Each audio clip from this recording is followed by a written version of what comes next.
ધોરણ 9 વિષય ગણિત અસાઇનમેન્ટ વિભાગ 1 તેમાં વિભાગ 1 માં 10 ક્વેશ્ચન આપેલા. વિભાગ 1 માં 10 ક્વેશ્ચનની વાત કરું છું બરાબર. વિભાગ 1 માં સૂચના મુજબ જવાબ આપવાના હોય છે અને એમાં પ્રશ્ન ક્રમાંક 1 થી 10 નો હોય છે. તે પ્રત્યેકનો ગુણ કેટલો હોય છે? 1 ગુણ હોય છે. તેમાં ખરા કે ખોટા વિધાનો હોય છે. સાચો વિકલ્પ પસંદ કરો, ખાલી જગ્યા પૂરી કરો, એક વાક્ય કે શબ્દમાં મતલબ વન લાઇનર ક્વેશ્ચન હોય છે. અને વિભાગ 1ના કેટલા માર્ક્સ છે? 10 માર્ક છે. અને તમારું આ પહેલું સેમિસ્ટરમાં પ્રકરણ 1 થી 6 સુધીનું પૂછાશે. ઓકે, તો આપણે ચાલુ કરીએ વિભાગ 1. તો દેખો અહીંયા આગળ પહેલું છે આપણે ખરું કે ખોટું ચેપ્ટર પ્રકરણ 1નું. તેમાં આવી રહ્યું જો 5 છે બરાબર. તેની કેટલી ઘાત છે? 2/3. આખાની કેટલી ઘાત છે? 6 = 125. આ સાચું કે ખોટું આપણે ચેક કરવાનું છે. ચાલો ચેક કરીએ બરાબર. ધ્યાન આપો. 5 2/3. હવે ઘાતની ઘાત તો શું થાય? ગુણાકાર. ઘાતની ઘાત શું થાય? ગુણાકાર. ગુણ્યા 6. 3 × 2 = 6. તો થયું 5 2 × 2. 5ની કેટલી ઘાત? 4 ઘાત. તો થયું 5 × 5 × 5 × 5. પાછું 25 25 50 125 125 625. આ કેટલો થાય છે? 625. અહીં તો 625 થાય પણ અહીં તો આપણે 125 કીધું. તો આ સાચું છે કે ખોટું? ખોટું. એ તમારે લખવાનું ખોટું. ઓકે, ચાલો હવે બીજો લખો.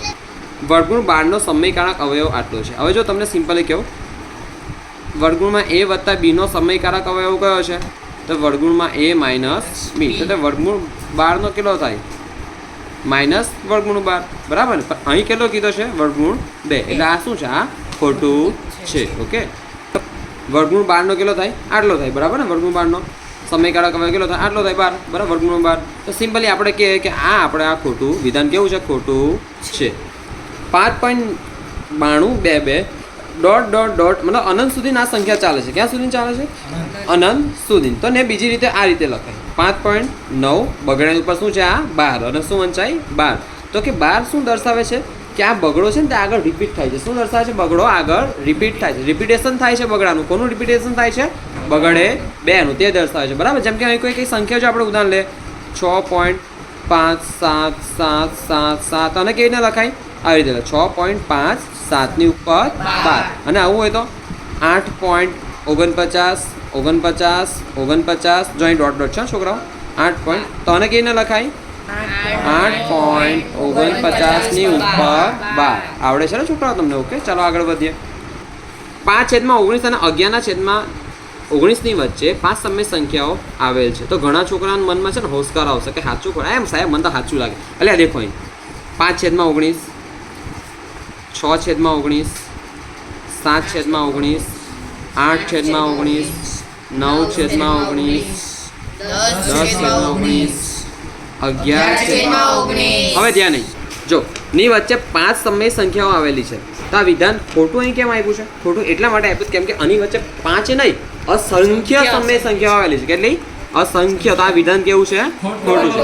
ભલે તમને અહીં 5 દેખાય છે પણ એની વચ્ચે કેટલી અસમય સંખ્યા આવેલી છે? અસંખ્ય. કેટલી? અસંખ્ય. કેમ કે જો મેં અત્યારે તમને કહ્યું કે 5/19 અને 11/19ની વચ્ચે 6 સમય સંખ્યા જણાવો. તો સાહેબ મને તો અહીં 5 જ દેખાય છે. હા, 1 2 3 4 5. તો 6 કેમ નહીં શોધે? ચાલો શોધીએ. ચાલો કેટલી કીધું મેં તમને? 6. કેટલી કીધું? 6. 5 નહીં 6. તો શું કરવાનું તમારે? n + 1. n તરીકે શું છે? 6 × 6 + 1 = 7. તો તમારે ઉપર નીચે કેટલા વડે ગુણવાનું? 7 વડે. તો 5/19 × 7 બરાબર ને. હા, ચાલો પછી 11/19 × 7 19 × 7 5 × 35 19 × કેટલા? 19 × 133 11 × 77 19 × 133. પેલા દેખો તમને જોતી હતી કેટલી? 6 જોતી હતી ને. 6 સમય સંખ્યા પણ કેટલી બધી આવી ગઈ જો. 35 ને 77 35/133 77/133 કેટલી આવી ગઈ?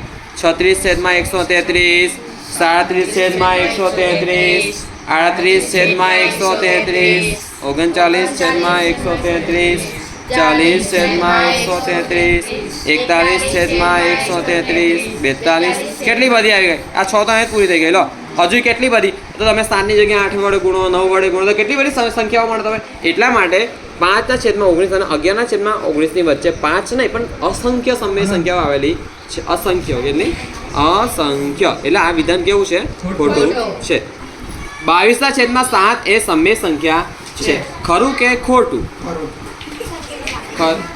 તો કે ખરું કેવું આ વિધાન ખરું આ 22/7 એ કોની વેલ્યુ છે કોની વેલ્યુ છે પાઈ કોની પાઈ પણ પાઈ કેવી સંખ્યા છે અસમય જો એટલું યાદ રાખજો ભલે 22/7 કેમ કે આપણે એનો ભાગાકાર કરીએ ને સિમ્પલ જો 22/7 તો 7 તાલી 21 એક વધ્યો હા અને સિમ્પલ અહીં પોઈન્ટ અહીં 0 7 1 7 અહીં 3 બરાબર ને અહીં થોડું આમ ડીપમાં થાય છે એટલે આપણે અહીં કરીએ ચાલો 22/7 7 તાલી 21 એક વધ્યો 0 અહીં પોઈન્ટ અહીં 0 ઓકે હવે 7 1 7 અહીં 3 આ 0 અહીં ઉપર ગમે તેટલા 0 ચડાવી દો ને કોઈ વાંધો નહીં અહીં 0 7 ચોકો 28 7 ચોકો 28 અહીં 2 અહીં 0 7 2 14 અહીં 6 અહીં 0 7 8 56 અહીં 4 અહીં 0 7 5 0 ઉપરથી ઉતાર જાઉં છું બરાબર આ ફટાફટ 0 ઉતારતો જ જાઉં છું 7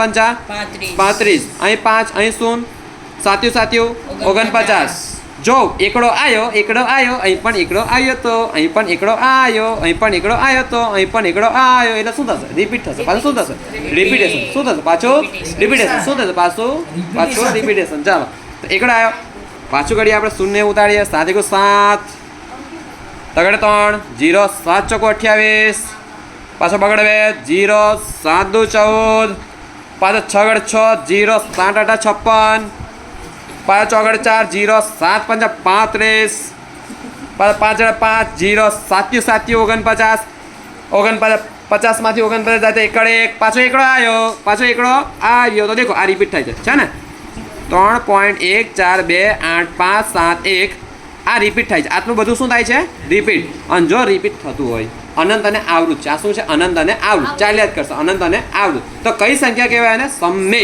કઈ કહેવાય સમય પરીક્ષામાં પૂછાઈ શકે છે કે 22/7 સમય સંખ્યા કેમની છે સમજાવો પણ પાઈ સમય સંખ્યા નથી પાઈ કઈ સંખ્યા છે અસમય કેમ તો કે એની વેલ્યુ ફિક્સ હોય છે અને એની વેલ્યુ ફિક્સ એટલી હોય છે કે ચોપડીમાં આપેલી છે અને તો અહીં તમને ગૂગલ પરથી આ વિડીયો પણ એડિટિંગ કરીને એની વેલ્યુ મૂકી આપીશ પાઈની વેલ્યુ બકા બાય આટલી એના વેલ્યુ છે ને આંકડામાં કેટલા ફેરફાર થાય છે ક્યાં ફેરફાર થાય છે એને આપણે અસમય કેમ કહે છે તે પણ હું તમને કહીશ બરાબર પહેલા દેખો કે 22/7 શું છે સમય અને પાઈ શું છે અસમય પાઈ શું છે અસમય 22/7 શું છે સમય પાઈ શું છે અસમય દરેક પૂર્ણ સંખ્યા એ પ્રાકૃતિક સંખ્યા છે સાચું કે ખોટું તો આપણે ચેક કરીએ બરાબર જો પહેલા પ્રાકૃતિક સંખ્યાઓ શું આવે જો પ્રાકૃતિક સંખ્યા મતલબ તમે નાનપણથી એકડા બોલીએ જેમ કે અત્યારે હું એકડા બોલાવું કોઈને બરાબર છે આર્યન એકડા બોલતો બકા આર્યન 1 2 3 4 5 6 7 ઓકે શરૂઆત ક્યાંથી કરી બકા તું એકડે 1 થી મતલબ એને શરૂઆત ક્યાંથી કરી 1 મતલબ કુદરતી રીતે આપણે શરૂઆત ક્યાંથી કરીએ છીએ નાનપણથી એકડે 1 થી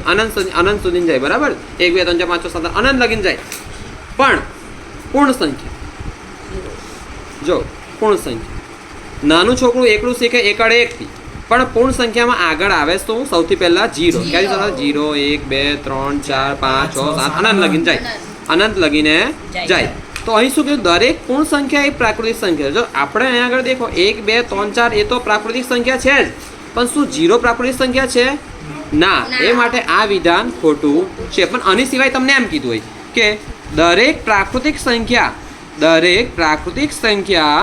એ પૂર્ણ સંખ્યા છે દરેક પ્રાકૃતિક સંખ્યા શું છે એ પૂર્ણ સંખ્યા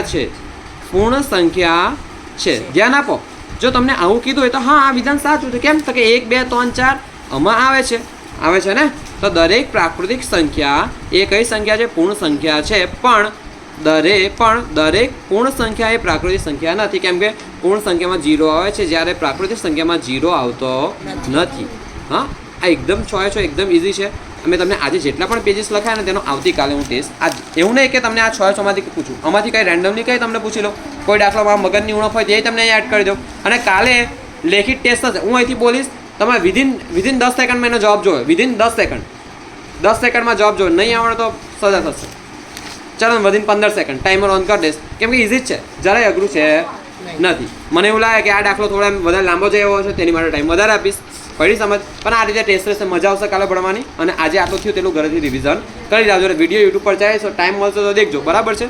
ઓકે, ક્લાસ પૂરો.